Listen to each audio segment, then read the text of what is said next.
இது நான் பிறந்த ஊரு, நான் வளர்ந்த ஊரு. 5ஆம் வகுப்பு வரைக்கும் இந்த ஊர்ல இருக்கிற ஊராட்சி தொடக்கப்பள்ளியில தான் படித்தேன். என் கூடவே 5வது வரைக்கும் படிச்ச என்னுடைய நண்பர் இம்ரான் அவர்கள்லாம் எனக்கு முன்னாடி பேசினாங்க. இதே இடத்துல சின்ன வயசுல ஸ்டெம்ப் அடிச்சு கிரிக்கெட் விளையாண்டுருக்கோம் பந்தாடுறதுக்கு.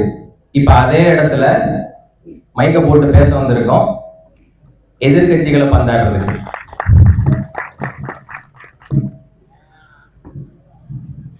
பிறந்த மண்ணுல, பிறந்த ஊர்ல ஒரு மாபெரும் அரசியல் கட்சியினுடைய பிரதிநிதியாக நின்று பேசுவது என்பது எல்லோருக்கும் இங்கே வாய்க்க பெறவில்லை. ஏன்னா அரசியல் என்றாலே அது பண்ணையார்களுக்கானது. அரசியல் என்றாலே அது மிக பெரும் பணக்காரர்களுக்கானது. அரசியல் என்றாலே அது அமைச்சர் பெருமக்களின் வாரிசுகளுக்கானது. அரசியல் என்றாலே அது பாரம்பரியமாக இருக்கக்கூடிய திமுக அதிமுக 2 கூட்டத்தினருடையது. அரசியல் என்றாலே அது திருடுவதற்கானது என்ற கட்டமைப்பை இன்று தமிழ்நாடு பெற்று வைத்திருக்கின்றது. அந்த கட்டமைப்புகளை எல்லாம் தகர்த்து நாம் தமிழர் கட்சி என்கிற பெரும் படை சாமானிய மக்களுக்கும் அரசியல் பிரதிநிதிகளாக ஆக வேண்டிய வாய்ப்பை கொடுத்து உங்கள் முன்னே அண்மையில் இருக்கக்கூடிய வேடசந்தூர் சட்டமன்ற தொகுதியின் 2026 நாம் தமிழர் கட்சியின் வேட்பாளராக உங்கள் முன்னே நான் பேசுகிறேன்.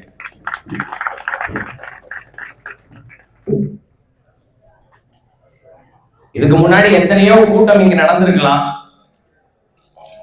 அந்த கூட்டத்துல எல்லாம் காசு கொடுப்பாங்க, யாரும் கொடுக்கல அப்படின்னு பாக்குறீங்க. அதனால நாங்க காசு கொடுக்க மாட்டோம், ஆனா நல்ல கருத்துக்களை கொடுப்போம். இதுக்கு முன்னாடி எத்தனையோ கூட்டம் இங்க நடந்திருக்கலாம். ஐயா பெரியசாமியை வேடிக்கை பார்க்கறதுக்கு உங்களுக்கு காசு கொடுத்துருக்கலாம், இல்ல காசு கொடுக்க வந்தவங்களை சில பேரை ஏமாத்திருக்கலாம், இல்ல என்னென்னமோ நடந்திருக்கலாம், எதற்கோ கூட்டம் கூட்டியிருக்கலாம். அந்த கூட்டங்கள் எல்லாம் உங்களை ஏமாற்ற வந்தவர்கள். ஆனால் உங்கள் முன்னே திரண்டு கொண்டிருக்கிற இந்த கூட்டம் எல்லாவற்றையும் மாற்ற வந்தவர்கள். இதை நீங்கள் புரிஞ்சுக்கணும். திருடுறதுக்குனே ஒரு கூட்டம், அது திமுக கூட்டம். அயோக்கியர்களின் கூட்டம், அது அதிமுக கூட்டம். கயவர்களின் கூட்டம், அது காங்கிரஸ் கூட்டம். பித்தலாட்டத்திற்கான ஒரு கூட்டம், அது பிஜேபி கூட்டம். இதற்கு நடுவுல டிவிக்கு முன்னாடியே ஒரு கூட்டம், அது டிவிகே கூட்டம். இந்த கூட்டங்களுக்கு மத்தியில் அநீதியை கண்டு அச்சம் கொள்ளாமல் எதிர்த்து போராடுகின்ற ஒரு துணிச்சல் மிக நேர்மை மிக கூட்டம் இருக்கிறது என்று சொன்னால் அது நாம் தமிழர் கட்சி கூட்டம். அதை நினைவுல வைக்கணும். அரசியல் என்றாலே அது சாக்கடை. அரசியல் என்றாலே அது திருடர்களின் கோட்டை. தேர்தல் அரசியல் என்பது திருடர் பாதை. அரசியல் என்றாலே நமக்கு வேண்டாத வேலை என்று கருதி கொண்டிருக்கிற சூழ்நிலை இது. அரசியல்னாலே சாக்கடை. ஆமா, அப்ப யார் சுத்தம் பண்ணுவது என்கிற கேள்வியை நான் உங்கள் முன்னாடி வைக்கிறேன். நண்பருக்குரியவர்களே, அரசியல் என்பதே சாக்கடை தான். அந்த சாக்கடையை யாரு சுத்தம் பண்றது? தேர்தல் அரசியல் என்றாலே திருடர்கள் தான். அப்ப நல்லவர்களுக்கு எங்கே வாய்ப்பு கிடைப்பது? எல்லாவற்றிற்கும் பணம், எல்லாவற்றிற்கும் பணம். நல்ல கல்வி வேண்டுமா? பணம். நல்ல மருத்துவம் வேண்டுமா? பணம். நல்ல குடிநீர் வேண்டுமா? பணம். எல்லாவற்றிற்கும் பணம். இது கேடு கெட்ட ஜனநாயகம் அல்ல நண்பருக்குரியவர்களே, இது கேடு கெட்ட பணநாயகம்.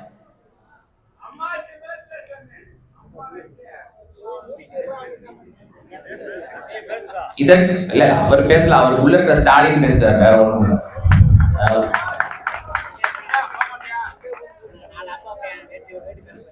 இங்கே எல்லாவற்றுக்கும் பணம் முன்வைக்கப்படுகிறது, இனம் பின்தள்ளப்படுகிறது. பணம் கொடுக்கிறியா, உனக்கு நல்ல கல்வி கிடைக்கும், மருத்துவம் கிடைக்கும், எல்லாம் கிடைக்கும். தேர்தலில் போட்டி எடுக்கின்ற வாய்ப்பு கிடைக்கும். ஓட்டுக்கு பணம், சீட்டுக்கு பணம், எல்லாவற்றிற்கும் பணம். பணம் இல்லையா நீ எந்த பதவியும் அடைய முடியாது, எந்த அதிகாரத்தையும் அடைய முடியாது, அரசியலில் ஒரு நல்ல பிரதிநிதியாகலாம் ஆக முடியாது என்கிற நிலையை மாற்றி இந்த கேடுகட்ட லஞ்ச ஊழல்கள் எல்லாம் மாற்றி இதை மாற்ற வேண்டும் என்கிற துடிப்பிலே ஒரு இளைஞர் படை இன்று போராடி கொண்டிருக்கிறது.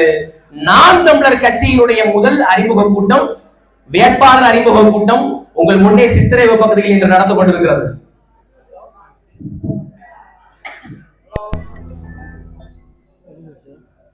என் அன்பார்ந்த சொந்தங்களே, எல்லா நாட்டிலும் தமிழன் இருக்கிறார். ஆனால் தமிழனுக்கு என்று ஒரு நாடு கிடையாது. எல்லா கட்சிகளும் தமிழன் இருக்கிறான். ஆனால் தமிழனுக்கு என்று ஒரு கட்சி கிடையாது. தமிழர்களால் தமிழர்களுக்கென தமிழர்களே உருவாக்கிய கட்சி அது நாம் தமிழர் கட்சி. இதுவரை பெண்ணுரிமையை பேசுபவர்கள், மண்ணுரிமையை பேசுபவர்கள் எல்லாம் பெண்களை எந்த மாதிரியான ஒரு நிலையில் வைத்திருப்பார்கள் என்று தெரியாது. ஆனால் நாம் தமிழர் கட்சி 234 தொகுதியிலே 117 பெண் வேட்பாளர்கள், 117 ஆண் வேட்பாளர்கள் என சம விகிதத்தில் பெண்களுக்கு வாய்ப்பு கொடுக்கிறது. அதிலும் 100 இளைஞர்களுக்கு மேலாக படித்தவர்களாகிய 100 இளைஞர்களுக்கு மேலாக 2026 தேர்தலிலே போட்டியிட வாய்ப்பளித்திருக்கிறது.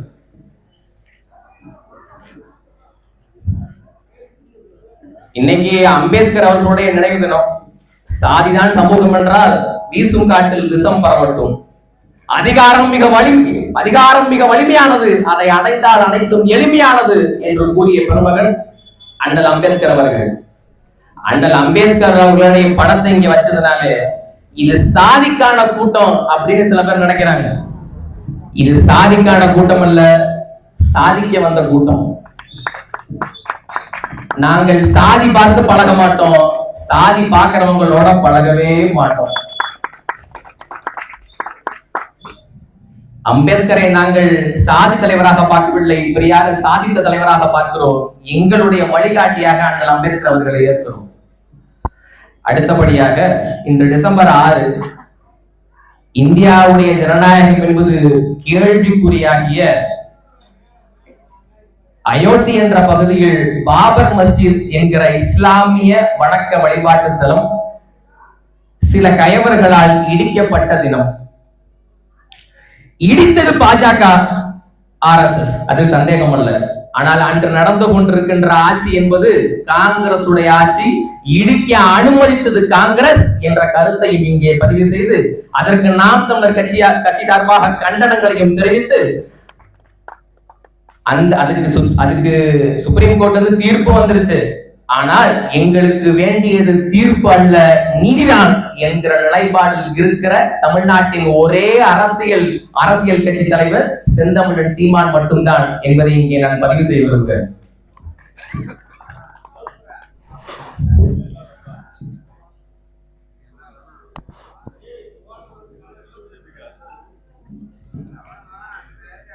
இந்த தேர்தல் அரசியல்ல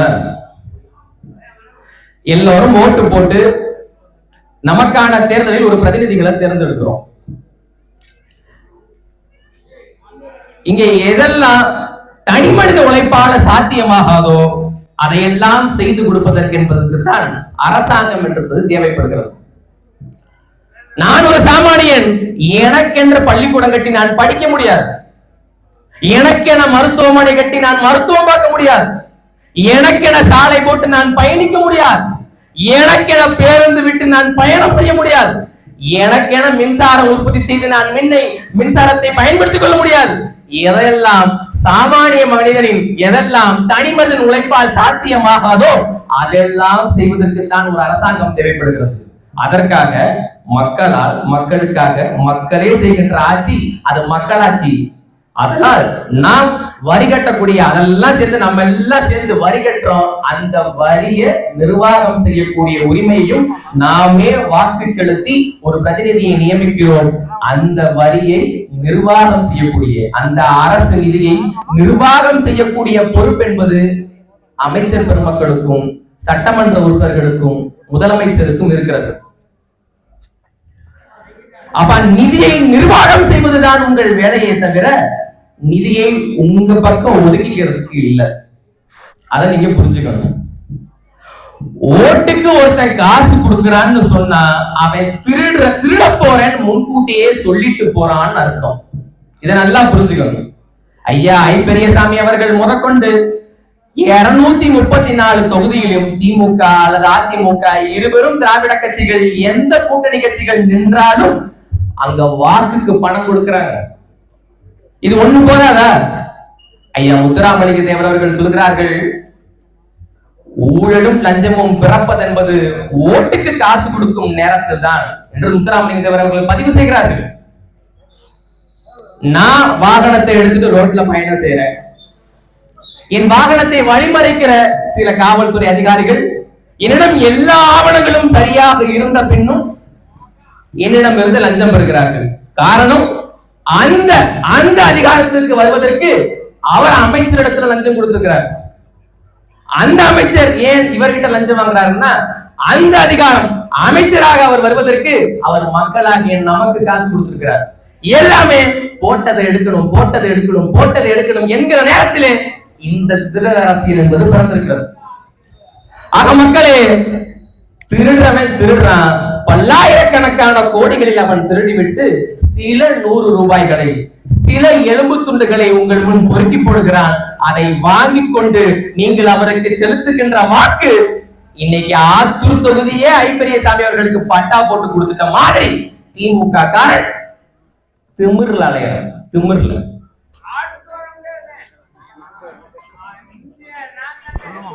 எதன்மை பெற்றோர்களே, எல்லா உரிமையும் எப்படி உங்களால் விட்டுக் கொடுக்க முடிகிறது? இங்கே முதலமைச்சர் என்றாலே கருணாநிதி வாரிசாகத்தான் இருக்க வேண்டும். கருணாநிதிக்கு அப்புறம் அவர் மகன், அவர் பேரை, அதுக்கப்புறம் அவர் பேரை. இங்கே முதலமைச்சர் என்றாலே கருணாநிதி வாரிசாக தான் இருக்க முடியும். ஆத்தூர் தொகுதியில் சட்டமன்ற உறுப்பினர் என்றாலே அது திமுகவை சேர்ந்த ஐயா ஐப்பெரியசாமியா தான் இருக்க முடியும், அல்லது அவரது வாரிசாக இருக்க முடியும் என்கிற முடிவுக்கு நீ எப்படி வர்ற? எப்படி வர்ற? இவ்வளவு பெரிய நாட்டுல எவனுக்கு இல்லாத தகுதி அது ஸ்டாலின் வீட்டுல தான் இருக்கு. நீ எப்படி நம்ப முடியுது? உன்னால எப்படி நம்ப முடியுது? நாங்களாம் திமுக, நாங்களாம் பரம்பரையா திமுக. என்னடா திமுக? என்ன திமுக? பரம்பரையா அப்படி திமுக இருந்து அவனுக்கு ஓட்டு மேல ஓட்டு போட்டு காலங்காலமா அவனை பதவியில அவங்க வச்சுக்கிறதுனால நீ அடைந்த நன்மை என்ன? நன்மை என்ன? நாங்க போட்ட இன்னைக்கு கூட்டம் நடத்துறதுக்காக எங்க தலைவருடைய பாட்டை போட்டோம், இருக்கட்டும். ஆனா திமுக காரங்க இங்க மாசம் மாசம் எதுனாலும் சரி, ஐயா ஐப்பெரியசாமி பிறந்த நாள்னாலும் சரி, கலைஞர் நினைவு நாள்னாலும் சரி, ஸ்டாலின் பிறந்த நாள் சரி, உதயநிதி பிறந்த நாள் சரி, எல்லாவற்றுக்கும் திமுக பாட்டை போடுவாங்க. பாட்டை போடுறதெல்லாம் இருக்கட்டும், அந்த பாட்டை பாடியவர் யாருன்றது தெரியுமா? ஐயா நாகூர் ஹனீஃபா அவர்கள். ஐயா நாகூர் ஹனீஃபா இங்க இஸ்லாமிய பெருமக்களுக்கு தெரிந்திருக்கும், பெரும்பாலும் கழக திமுக உடன்பிறப்புகளுக்கு தெரிந்திருக்கும். அந்த பாட்டை எல்லாம் பாடியவர் ஓடி வருகிறார் உதய சூரியன். இந்த பாட்டை பாடியவர் நாகூர் ஹனீஃபா அவர்கள். திமுக என்ற ஒரு கட்சி உருவாகிற களத்தில இருந்தே கட்சிகள் இணைஞ்சு அந்த கட்சிக்காக போராடி அதை வளர்த்தெடுப்பதற்காக கழக போராட்டங்களில் பங்கு பெற்று சிறை சென்றவர் நாகூர் ஹனீஃபா. இதை யாரும் மறந்துடக்கூடாது. சிறை சென்றவர் நாகூர் ஹனீஃபா. கழக போராட்டங்களில் கருணாநிதி எவ்வளவு எவ்வளவு எவ்வளவு அயோக்கியத்தனம் பண்ணாருங்கிறதெல்லாம் விட்டுருவோம் அரசியல்ல. ஆனால் ஒரு மனிதன், திமுகலையும் ஒரு மனிதன் விசுவாசமா நேர்மையா தன்னால் முடிந்த எத்தனை உழைப்புகளை போட முடியுமோ அத்தனை உழைப்புகளையும் போட்ட ஒரு பெருமகன் பாட்டு மேல பாட்டு பாட்டா போட்டு உதயசூரியன் சின்னத்தை ஊர் முழுக்க இல்ல உலகறிய செஞ்சதுல நாகூர் ஹனீஃபாவின் பங்கு என்பது ஆக பெரியது. அப்படிப்பட்ட நாகூர் ஹனீஃபா கட்சியை வளர்க்கறதுக்கு நீ இருக்கிற, இப்ப கட்சியில காலகாலமா இருக்கிற, நான் தான் பரம்பரை திமுகன்னு சொல்லிக்கிற, இந்த தெரு விட்டு வெளில போனாலே உன யாருக்கும் தெரியாது. அதுலயும் வார்டு உறுப்பினராகிறதுக்கு சண்டை, நான் தான் நிற்பேன். கிளை செயலாளர் ஆகிறதுக்கு சண்டை. அமைச்சர் வந்தாருன்னா அவர் பக்கத்துல நான் தான் போய் போட்டோ எடுப்பேன் முதல்ல, அதுக்கு சண்டை. ஒரு கேடு கட்ட கூட்டம் இல்லையா அது? ஏன்னா நயன்தாரா வருது போட்டோ எடுக்கிறதுக்கு 4 பேர் போய் நிக்கிறேன். அதே மாதிரி ஐயா ஐப்பெரியசாமி வராது, அவரு கூட போட்டோ எடுக்க போய் நிக்கிறேன். என்ன எனக்கு கேவலமா தெரியல. சரி நிக்கிறேன், இந்த மாதிரிலாம் நீ பண்ற, சரி நீ பண்ற. அந்த காலத்துல உண்மையாக உழைச்ச ஐயா நாகூர் ஹனீஃபா அவர்களுக்கு இந்த திமுக செய்த பிரதிபலன் என்னவென்று தெரியுமா? 2 முறை அவருக்கு தேர்தலில் போட்டியிட வாய்ப்பு கிடைத்திருக்கிறது. சரியா? 2 முறையுமே கண்டிப்பா வெல்ல முடியாதுன்னு நல்லா தெரியும். ஒண்ணு ஐயா அறிஞர் அண்ணாவுடைய காலம், திமுக ஆட்சிக்கு, திமுக உடனே கட்சி ஆரம்பிச்சு இன்னைக்கு ஆரம்பிச்சு நாளைக்கு ஆட்சிக்கு வரல. 1949 கட்சி ஆரம்பிக்கப்படுகிறது. 1967 தான் திமுக முத ஆட்சிக்கு வருது. அந்த முத ஆட்சிக்கு வரும்போதும் கூட 10-12 கட்சியோட கூட்டணி. அந்த கூட்டணிகளிலும் முதன்முறையாக திமுகவுக்கு கூட்டணி அரசியலில் ஆதரவளித்த ஒரு இயக்கம் அது இந்திய யூனியன் முஸ்லீம் லீக், இஸ்லாமிய உடன்பிறப்புகள். கைதட்ட வேண்டியதுல எல்லாம் கேவலப்படணும். இதெல்லாம் வெக்கி தாகுனியணும். ஒரு தேர்தல் அரசியல்ல ஒரு திருடர் பாதையில இந்த கருணாநிதின்னு ஒரு நேர்மை மிக பெருமை மிக திருடர் என்னாலதான் உருவாயிருக்காங்கிறதுக்கு நான் பெருமைப்படக்கூடாது. நான் சிறுமை அடையணும். நானே செருப்பால் அடிச்சுக்கணும். சரியா? கைதட்டுறதுக்கு சொல்லல, தலையில அடிச்சுக்கிறதுக்கு சொன்னேன். ஆக அப்படிப்பட்ட ஒரு தேர்தல் 1950 ஒரு தேர்தல் வந்து அதுல நாகூர் அவர்களுக்கு போட்டியிடுவதற்கான வாய்ப்பு கிடைக்கிறது. அதுக்கப்புறம் அந்த தேர்தல நாகூர் போட்டியிடுற நாகூர் தெரியும் கண்டிப்பா தோத்துருவோம்னு. அந்த மாதிரி நாங்க நடைபெறது தோத்துட்டாரு. அதுக்கப்புறம் விட்டேன்னா 2002 50 விட்டா திரும்பி 2002 ஏறத்தாழ 50 வருடம் கழித்து நாகூர் அவர்களுக்கு போட்டியிட வாய்ப்பு கிடைக்கிறது. 2002 வாணியம்பாடி இடைத்தேர்தல். இன்னைக்கு ஈரோடு கிழக்கு தேர்தல் இடைத்தேர்தல் திமுக என்ன செஞ்சதெல்லாம் நமக்கு தெரியாதா? எவ்வளவு கோடி செலவு செஞ்சாங்க, எப்படி எல்லாம் அவங்க அந்த பதவியை தக்க வச்சுக்கிறதுக்காக எவ்வளவு செஞ்சாங்கன்னு நமக்கு நல்லா தெரியும். ஓட்டுக்கு பணம் கொடுக்கறது மட்டும் இல்லாம செயின் கொடுக்கறது, காதுக்கு கம்மல் போடுறது, எவ்வளவு குத்துவளை கொடுக்கறது, பட்டுப்படம் கொடுக்கறது எல்லாம் அந்த மாதிரி அன்னைக்கு அதிமுக ஆட்சி. அதனால கண்டிப்பா அதிமுக தான் ஜெயிக்கு நல்லா தெரியும். அவருக்கு வாய்ப்பு கொடுக்கப்படுகிறது. தோப்பால் என தெரிந்தே நாகூர் அவர்களுக்கு வாய்ப்பு கொடுக்கப்படுகிறது. நாகூர் அனிஃபாவை அன்று பிரச்சார களத்தில் சந்தித்த ஐயா நாஞ்சில் சம்பத் அவர்கள் இன்னைக்கு ஒரு 60 கட்சி மாறி, என் நண்பன் சொன்னான்ல 60 கட்சி மாறி இன்னைக்கு தாவேக்கால இருக்காரு. அது வேற விஷயம். அவர் அதிமுக டான்ல இருந்தார்ல, அப்ப அங்க இருந்த நாஞ்சில் சம்பத் அவர்கள் எதிரில் இருக்கிற நாகூர் அனிஃபாவை பார்த்து சொல்றாரு, என்ன மாமா, என்ன அனிஃபா மாமா, கருணாநிதி உங்களை குர்பானி கொடுக்க முடிவு பண்ணிட்டார் போல இருக்கு அப்படின்னு சொன்ன பதிவுகள்லாம் இருக்கு. ஏன் சொல்றேன்? அதே மாதிரி அன்று தேர்தலில் முடிவுகள் வருகிறது. ஒவ்வொரு சுற்றிலும் வாக்கு எண்ணிக்கையில் ஒவ்வொரு சுற்றிலும் நாகூர் அனிஃபா அவர்கள் பின்னடைவு என்று சந்திக்கும் போது ஒரு நேரத்தில் நாம் எப்படியும் தோற்று விடுவோம் என்று அந்த எண்ணிக்கை கூடத்திலிருந்து அவமானப்பட்டு தலை குனிந்தவனாக நாகூர் அனிஃபா வெளியே செல்கிறார். திமுகவின் கலப்ப போராட்டங்களில் பங்கு பெற்று இஸ்லாமியர்களின் பிரதிநிதியாக மட்டுமல்லாத உலக தமிழர்களின் பிரதிநிதியாக இருந்த ஒரு பெருமகன், உதயசூரியன் சின்னத்தை கொண்டு போய் சேர்த்தவன், காலங்காலமாக திமுகவுக்கு பாட்டு போட்டு திமுக உழைத்த பெருமகனுக்கு ஒரு சிறுபான் அவன் வாசையில சொல்லணும்னா சிறுபான்மையினர்கள், நாங்கள் தமிழ் சமுதாயத்தின் பெரும்பான்மையினர்கள், ஆனால் சிறுபான்மை பிரிவிலிருந்து ஒரு வலிமையான தலைவர் வந்துவிடக் கூடாது என்பதற்காக கருணாநிதி தெரிந்தே தேடி தந்த அவமானம் அது. அதை மறுக்க முடியுமா? பாட்டு போட்ட நாகூர் அனிஃபாவுக்கே அவங்க ஒண்ணும் செய்யல. அந்த பாட்டை கேட்டு ஓட்டு போட்ட உனக்கினடா பண்ணிட போறானுங்க. ஏண்டா இன்னும் திமுக சாவறீங்க? சரி, திமுக நல்லா பரம்பரை திமுக. நான் பரம்பரையாக திருடன் என்று சொல்வது என்ன பெருமை இருக்கு? நான் பரம்பரையா நாங்க திருடன் கூட்டம், அது என்ன பெருமை? ஐயா சொன்னது போல திருட்டுரை ஏறிட்டு வந்ததுதான் அவன் வரலாறு. வேற என்ன வரலாறு இருக்கு? எவன் கூட்டணி சேரல. இந்த திராவிட கட்சிகள் ரெண்டையும் புறக்கணிச்சு, இந்த தேசிய கட்சிகள் பாஜக காங்கிரஸ் ரெண்டையும் புறக்கணிச்சு ஒரே ஒரு ஒத்த ஆம்பளை களத்துல நிக்கிறான்னா அது சீமான் மட்டும்தான். யாருடைய கூட்டணி வச்சுட்டோமா? நோட்டுக்கு சீட்டுக்கு பேரம் பேசி அவன் போயிட்டோமா? இல்ல எந்த மதவாத அரசியலுக்காக நாங்க ஆதரிச்சிருக்கோமா? இல்ல எந்த திருடனுக்காக நாங்க ஏறி அவனுக்காக பிரச்சாரம் செஞ்சிருக்கோமா? என்ன செஞ்சிருக்கிறோம்?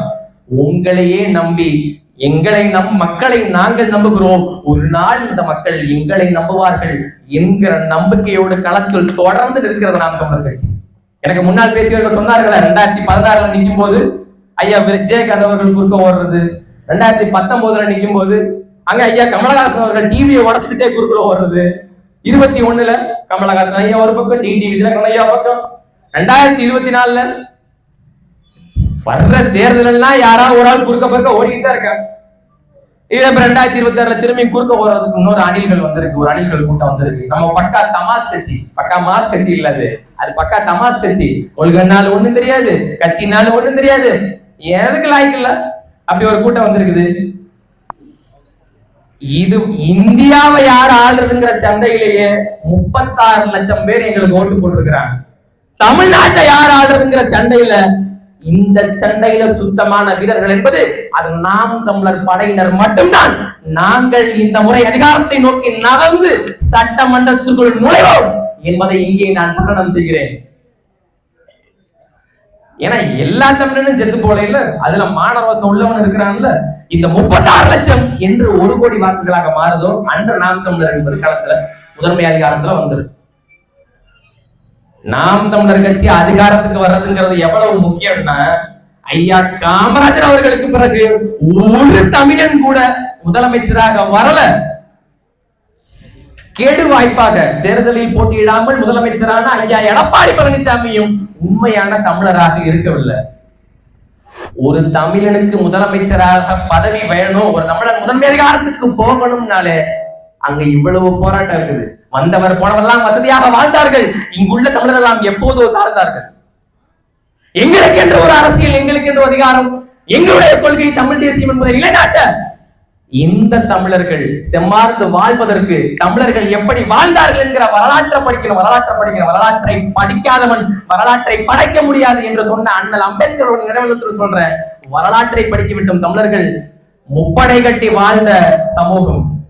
தலைவனும் தலைவியும் சேர்ந்து சோறா வடிச்சு கொட்டினாங்க, அந்த வடிச்ச தண்ணி நீரா ஓடிச்சு என்கிற வரலாற்றுக்கு சொந்தக்காரர்களான தமிழினம் இன்னைக்கு ஓட்டுக்கு 500க்கு 1000க்கு கையேந்து நிக்கிறது வெக்கமா இல்ல?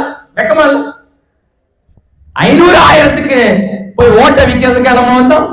அதுக்கா அரசியல், அதுக்கா தேர்தல், அதுக்கா வாக்குரிமை? எஸ்ஆர் ஃபார்ம்ல போய் என் வாக்கை நிரூபிக்க வேண்டும் என்று நான் போராடுவதெல்லாம் அந்த 500 1000க்காவா? நான் சொல்றேன், சீமானின் புள்ள கல்வி கொடு, மருத்துவம் தான், சாலை போடு, குடிநீர் கொடு என எவரையும் இனி நாங்கள் கெஞ்சுவதாக இல்லை. எங்களுக்கான உரிமைகளை நாங்களே போராடி வெல்வோம். எங்கள் வெற்றியை இந்த உலகத்திற்கு ஒரு நாள் சொல்வோம். இது நாம் தமிழர் படை. இந்த படை ஒரு நாள் வெல்லும் என்பதில் எந்த சந்தேகமும் இல்லை. ஒரு நாள் வெற்றி பெறுவோம்.